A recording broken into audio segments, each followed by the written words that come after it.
Hey guys, this is Tiggy Maximus with Tiggy Maximus Talks on Spotify and YouTube, episode 216. We made it to 216 episodes, guys, and well, quite a journey. A lot of stuff talking about comedy shows, food, and sports. And remember, tell your friends and family about this podcast. There's also a link on my Spotify episode that allows you to donate to the podcast. And also, there's a link on my YouTube episode which takes you to the Spotify page and allows you to donate. So, make me rich, guys. It all starts with 99 cents a month. Anywho, on this episode, I'm going to talk about this one comedy show I got to see. It's called The Cringe Show, That Cringe Show. And it is the cringiest show I've seen here in San Diego. It's hosted by Taylor Spencer, and she wears a very snazzy outfit. She wore this to the Mic Drop Comedy Club where the show was happening at, and of course, my friends in the comedy world are on this show, obviously, and I want to come out and support them. We also have the Super Bowl 59, that's come and gone. I gotta say, I wasn't too surprised by the result, but I was surprised by how the result came to be. And let's start with that, guys. Oh, and of course, UFC 312 happened over the weekend. That was in Australia. So we got a couple of championship fights. One for the 115-pound women's championship, and Zhang Weili defending her championship against Tatiana Suarez. And then you got the men's 185-pound championship. Dricus du Plessis defending his championship against Sean Strickland, the former champion. So let's get started, guys. So, comedy show. Before I forget, so yeah, show started with Taylor Spencer. She got up, got things going. She had some of her usual jokes, her interview process, her being an actor versus a sex offender. Then she did some improv. She improv the improv, basically. That was funny. That got some pop for the crowd. She did try some new jokes, like one or two. And it actually went pretty well, I gotta say. So with Taylor up there in her comedy, I gotta say, the comedy was pretty good. And I want to say she was a 8.6 out of 10 for her comedy. She does utilize some of the good jokes that actually are pretty funny, and I'm glad that she got to try out a couple of new jokes. It's always nice to see some new jokes here and there. So then I think it went over to Carlos Figueroa, and Carlos Figueroa, he talked about his brother, and he also got to do Truth or Dare, and I think he had done something about telling the truth about the last time he pooped his pants or peed in his pants. I think he told us that he peed in his pants before, but he then talked about how he never pooped his pants before.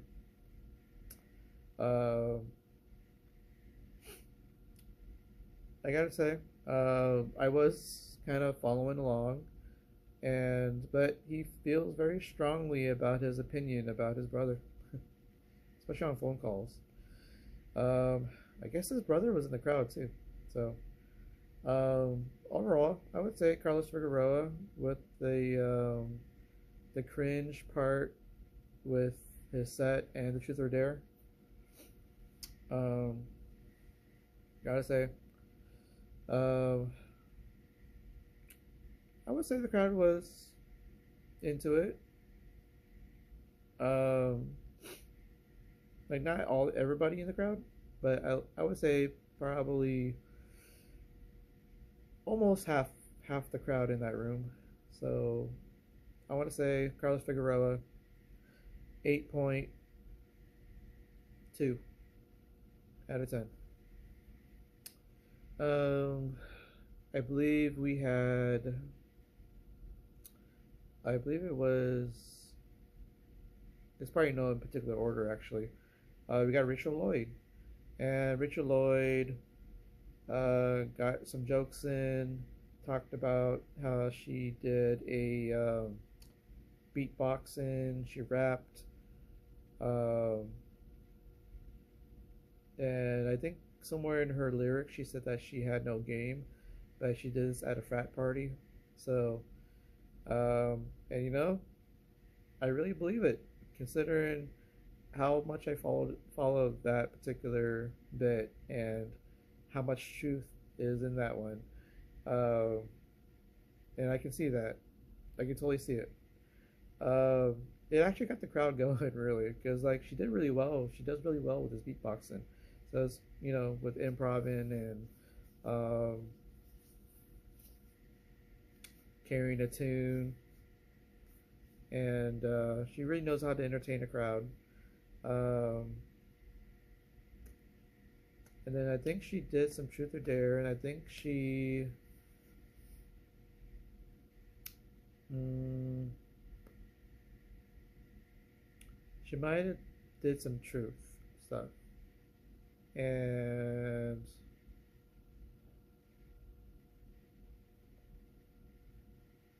uh, wonder what it was. Either it was something about um,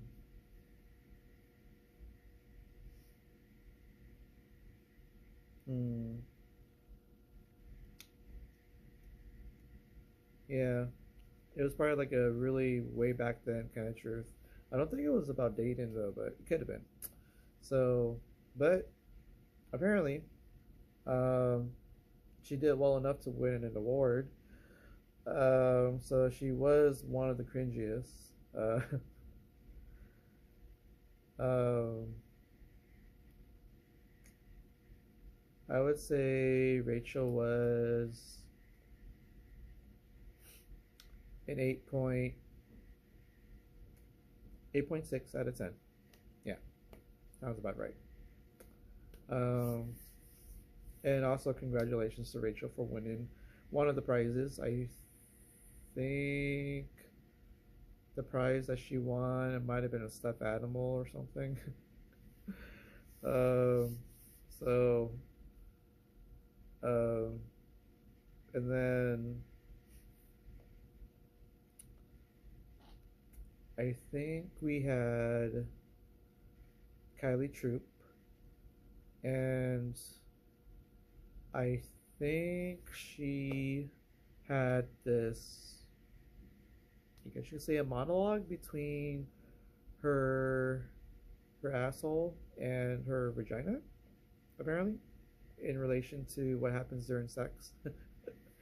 So that was something, and she did two different voices. Uh, so honestly, I was just impressed that she did that, and that was the first time I've seen her do it. So um, I would say the crowd kind of got into it and then maybe tailed off a little bit, but and then she did a dare where she did a phone call and she might have called the mic drop. And then had something about the refrigerator is running where you better go catch it. Um, the first time it happened, I think it might have been a voicemail, but I guess she left a voicemail for my drop. Oh well.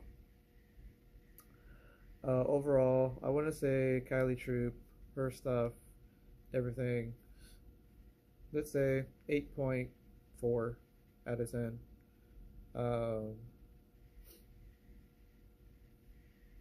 and then we got um,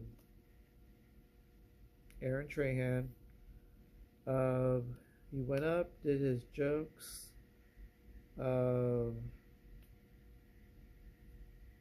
And I think he had done something about going down on a woman, and uh,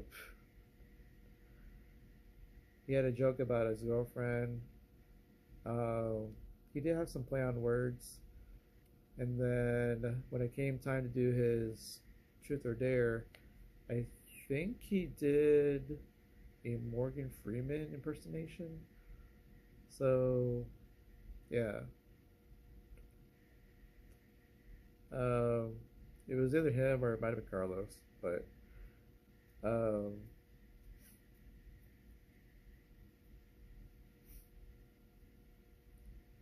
but but apparently whatever he said during his comedy set, if not what he did during his Truth or Dare, he was voted the cringiest out of all the comics. More cringy than Rachel, Carlos, Kylie. Uh, so yeah. Uh, okay. And then gotta say, um, Aaron Trahan, I want to say he was 8, 8 out of 10 for his overall. Um, I think because he wasn't getting a lot of reaction because it got too cringy, then it kind of stopped at that point. And then when it came time to vote who's the cringiest, well, I gotta say it was, yeah, Aaron Trahan. It was very cringy. I agree with the crowd. 8 out of 10. Next we have Ellis Lynn. Came down from Orange County. Always great seeing her. She had some Tom Cruise jokes. She might have had something about work. And then she got to do her Truth or Dare. I think she had someone read her text messages. But apparently there was a video that she had asked to watch together, a 15-minute video on something. It kind of sounds like Ellis, so I think during her comedy set there was probably 4 times when the crowd laughed the most, and she got the loudest laughs of the night. It happened 4 times. So in a way, I don't feel like there was anything cringy about her set. Maybe a little bit with the Tom Cruise stuff, how someone tried to kill Tom Cruise. Um, but I gotta say, Ellis Lynn did well with this crowd. She did, with those 4 times that she got the crowd laughing the hardest, that was better than everybody on that lineup, actually. But it wasn't consistent with the entire set. So I gotta say, you know what? I'll give Ellis Lynn, let's say 8.5 out of 10. So, and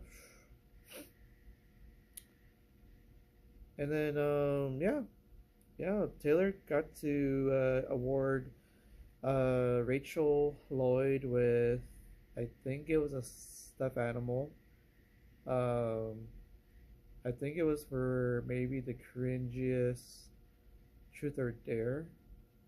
And then I guess the cringiest set was Aaron Trahan, which he won a T-shirt that says um, "Feed cheese bread" and then arrow up.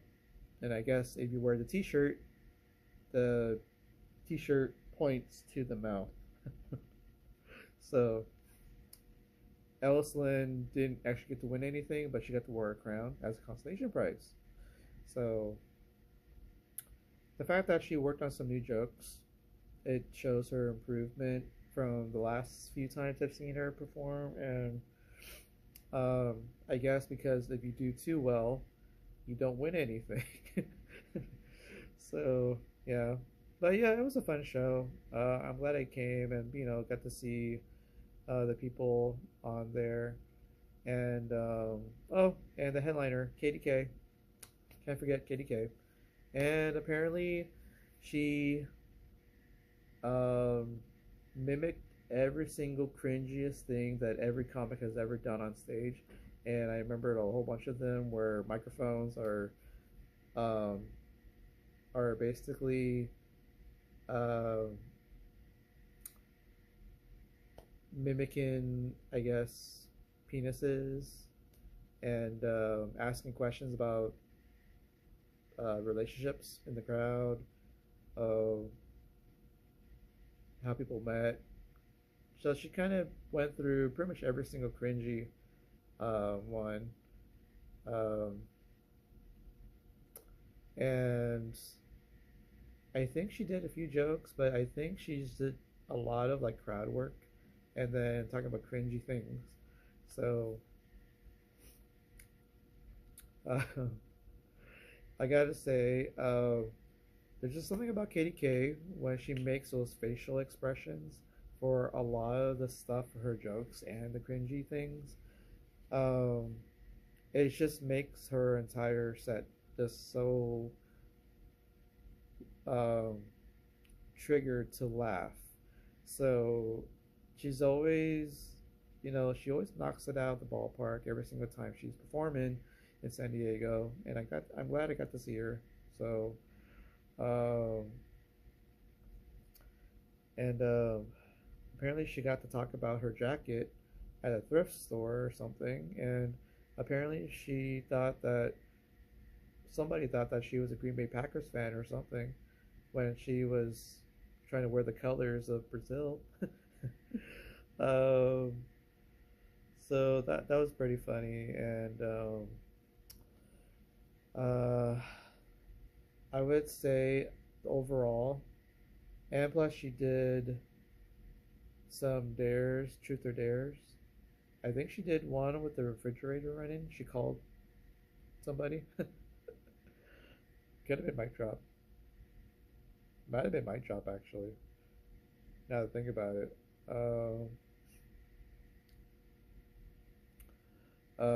And then that was the dare, and then the truth. I think she kind of tapped into um, it might have been a place of travel or something. So if not that, then there's Sweetheart from Old People or Buddy. But you feel attacked when you say Buddy in a certain tone. um, so, um,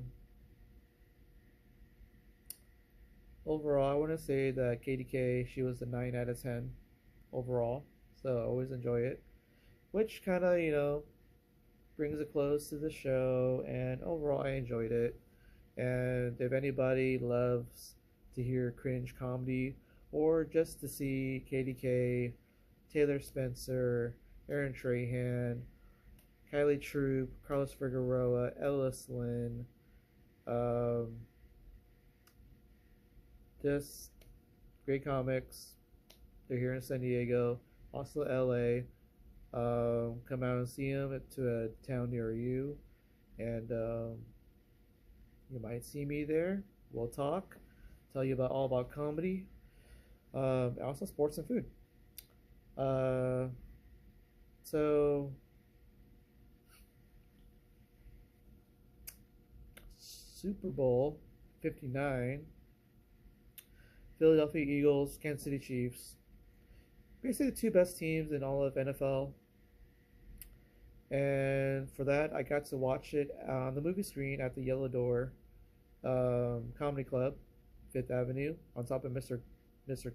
Tempo Mr. Tempo Cantina. Um, got I got myself a burger. Um,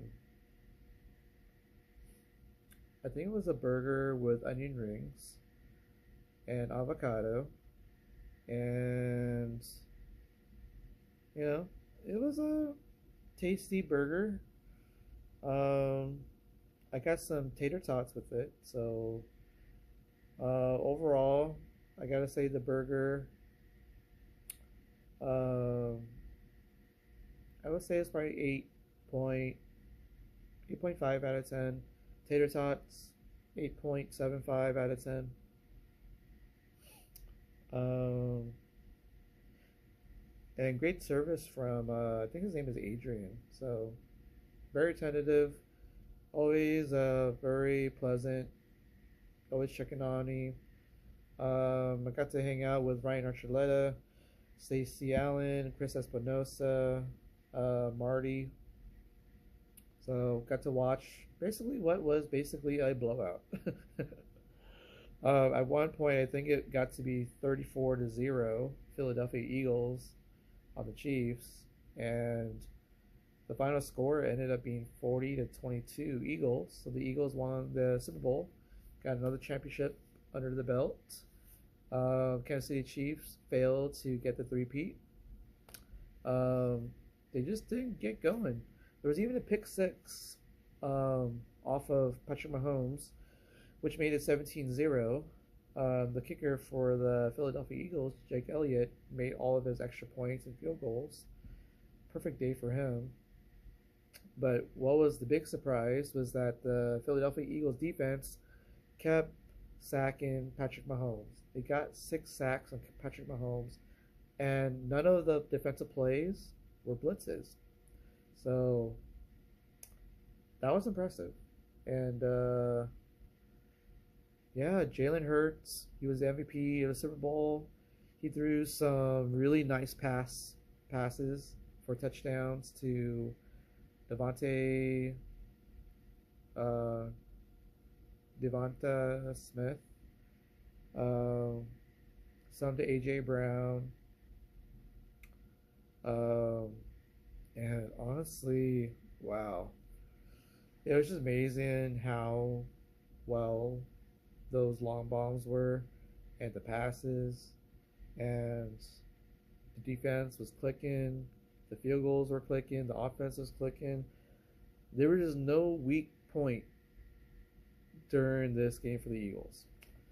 Now, the only time when Kansas City started to score was like late third quarter, after being down 34-0. Finally, Patrick Mahomes threw a long bomb, finally got it to a receiver for a touchdown, and then the other 2 touchdowns, I think it was like DeAndre Hopkins got a touchdown. But the one that impressed me the most was that the 2 touchdowns caught by Xavier Worthy, the first touchdown and the third and final touchdown. The final touchdown just so happens to be caught at the back of the end zone. The guy must have ran like 40-50 yards. Patrick Mahomes timed it correctly, and Xavier Worthy got it.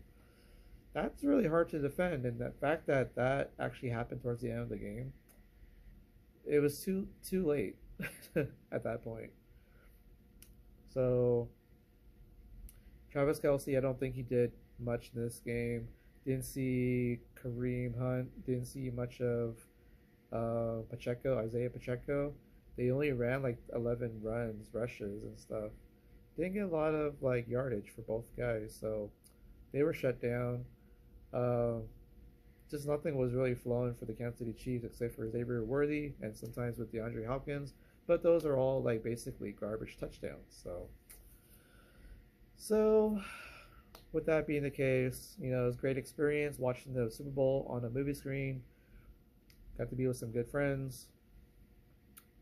Um, and the fact that it wasn't too loud in the movie theater, I got to really zone in on the game. I can hear the audio from Tom Brady. He did pretty well with it, and of course, you know, the halftime show with Kendrick Lamar. Got to see SZA, um, Serena Williams. Got to hear "Not Like Us." Um, so Kendrick Lamar, great performance at halftime. Got to bring on those two cameos with Serena Williams and SZA. Um, and apparently, the football field was basically the design of the platform, or the design of the entire layout for Kendrick Lamar was the PlayStation controller. You got the X, the triangle, the circle, and the square. I didn't realize that until you kind of go back a bit to see how this whole thing looks like, and apparently it does look like a PlayStation controller. So, great songs, great performance by Kendrick Lamar. Um, I mean, I liked it. It was very entertaining. And of course, the diss on Drake. So, checkmate. Um, but yeah, overall, great experience. I wish they had more food at the Yellow Door, but they scaled it down actually. But hey, a burger, great stuff. Tater tots, great stuff. Um, Lemonade, water. Um, but yeah, honestly, if I want a team to actually three-peat in my lifetime, I want it to be my own Chargers. So next season, the Chargers got the Chiefs on the home schedule, and they got the Commanders and the Philadelphia Eagles, the defending Super Bowl champions, on the home schedule. I gotta pick and choose which game I'm going to go to because I want to go see a game at SoFi Stadium. I kind of miss going there. So probably the Commanders. I've never seen them live, so it'll be kind of cool. Jalen Daniels versus Justin Herbert. Fireworks, a shootout, exciting game, and hopefully the Chargers pull out the victory in that game. So cross my fingers. Um, oh yeah, I got to see UFC 312. I got to see it at Society Bar in Pacific Beach. Got to do a uh, burger with bacon, um, avocado. Um, you know, I got to see basically some interesting fights, some title defenses. Um, let's see. I believe there was a fight between Prado and Matthews, Wes Matthews, Jake Matthews, yeah, Jake Matthews and Prado. Um, well, Matthews put on a great performance, won by, I believe he beat Prado by decision, unanimous decision. Um, then we got a fight between Jimmy Crute and Bellato. Was a back and forth fight. Both guys had the upper hand at some point during the fight in separate rounds, but we got a majority decision. So two of the judges gave two draws to the fighters, and there was one decisive scorecard from one of the judges, but it got overruled by the two draws. So then we got Teixeira going up against Justin Tafa. Teixeira just pretty much blitzed Justin Tafa. and he knocked him out, or TKO, in 35 seconds. Pretty fast. I I almost blinked a few times and I kind of missed it. um, then the co-main event, Zhang Weili defending her women's strawweight championship, 115 pounds, against Tatiana Suarez, who has never lost a fight. I I predicted that Tatiana Suarez would win that fight, but after the first takedown, uh, I think it was like the next 14 attempts at takedowns, they were all defended. Uh, Zhang Weili, she adapted during this fight. She defended, she flipped, she turned around the takedown attempts, and she had a few submission attempts, some great ground and pound. Um, I gotta say, I didn't see much more from Tatiana Suarez. That was her bread and butter, and basically, Zhang Weili out wrestled her. She beat her at her own game.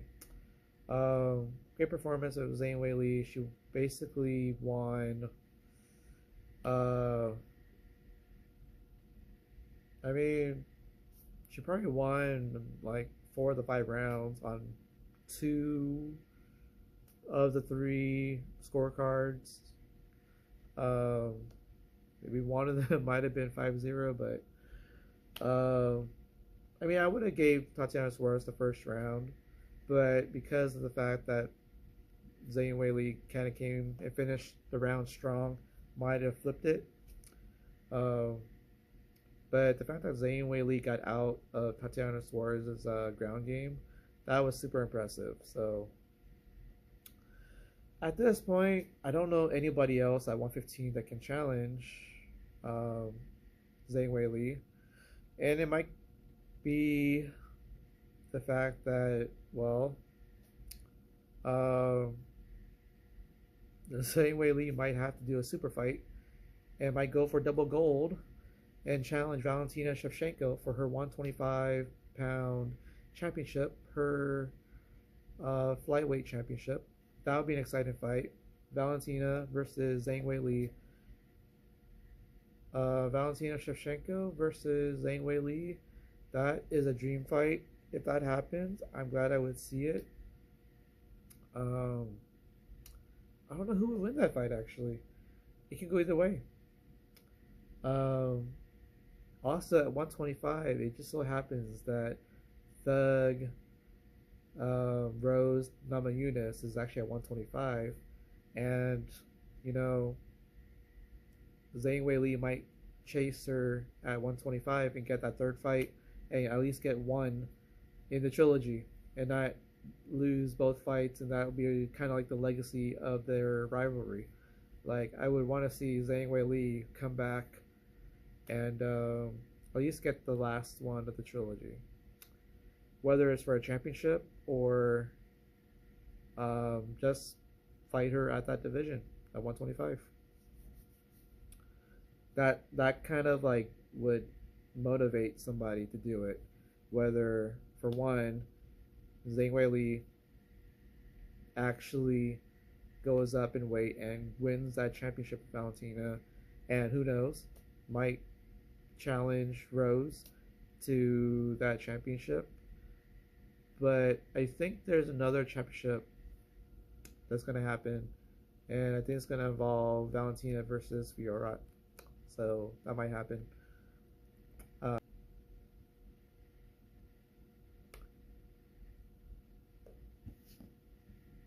But yeah.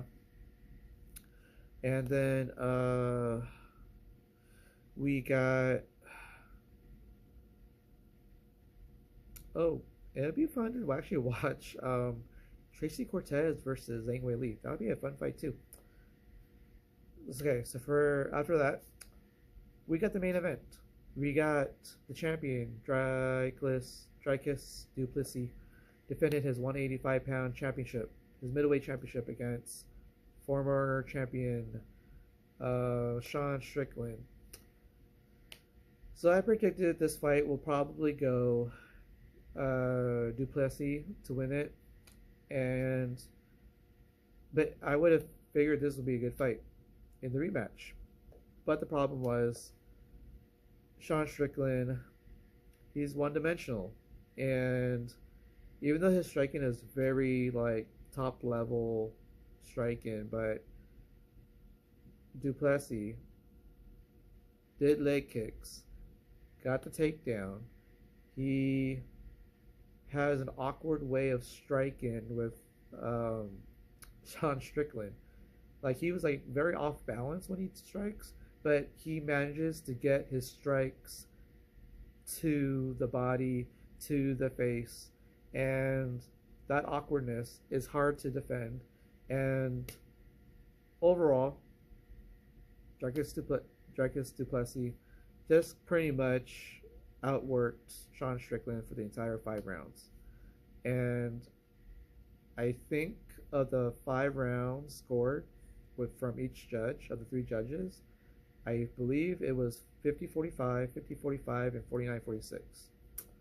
If anything, I probably would have gave the first round to Sean Strickland at some point, but you can also make the case that Duplessis actually won that first round. So, honestly, I expected Duplessis to win by a unanimous decision. I didn't realize how far apart these two guys were in the second fight. So, but yeah, kudos to Duplessis for retaining the championship. And now it would appear that the new number one contender, may be Hamzat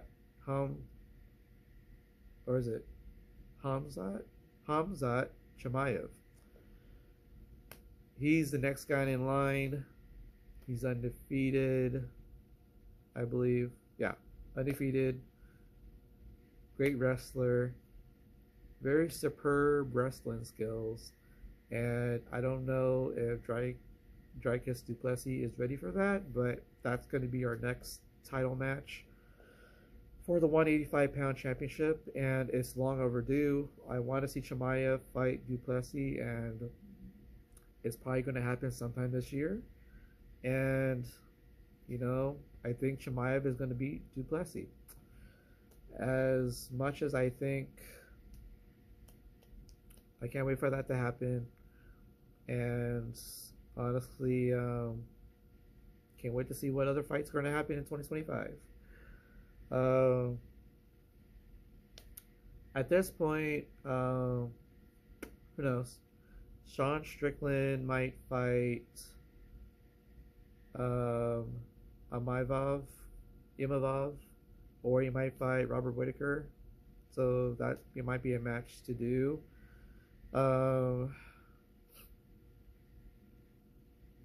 So we'll see what happens.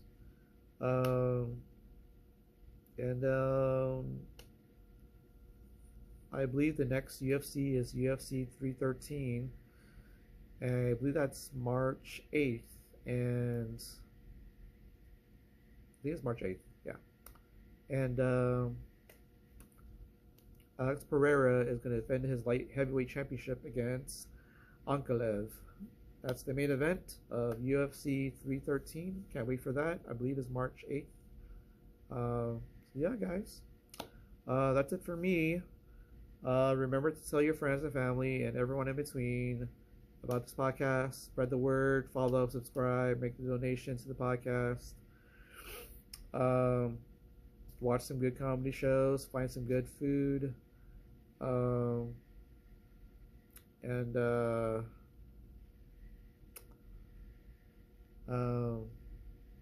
Yeah, have some good company while you have some good food, good company. Watch some good fights, watch good comedy shows, watch some good comedy shows, and tell your friends about all of it. And now that you've heard me talking about how great everybody is, come out and see a show. Go out to these restaurants. Come and see me to watch the fights. I'll tell you whatever you want to know. That's it for me, guys. You know what I'm saying? Boom! Tiggy Maximus. Signing off, baby. Alright. later, guys. Enjoy the rest of your week.